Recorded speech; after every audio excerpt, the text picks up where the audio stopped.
Сайн мэцхан уу англи авбар хөтөлбөрийн оролцогч нам байна. Би 8 сарын 12-нд сургалтандаа сууж эхлээд тэгээ 11 сард шалгалтаа өгөөд сая 12 сарын 4-нд шалгалтаа тэнцээ хариугаа аваад тэгээд өнгөрсөн сая Гата ингээд багдад ирсэн байна.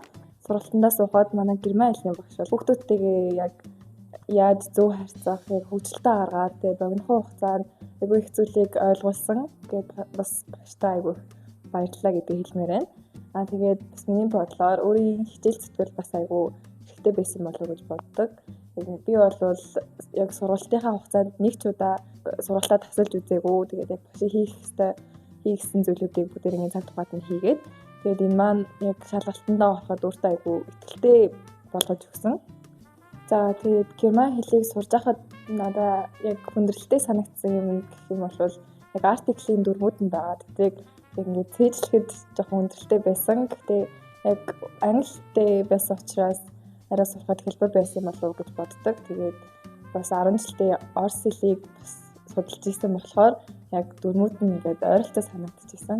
За одоо тэгээд 2025 он гараад 1 сарын 20-нд визэндээ ороод тэгээд ер нь бол 2 сард Германдаа очсон байна гэсэн төлөвлөгөөтэй байгаа. Тэгээд яг би төрсөн өдрийнхөө үеэр явна. Тийм болохоор ер нь бол айгүй даглагтай, айгүй хүлээж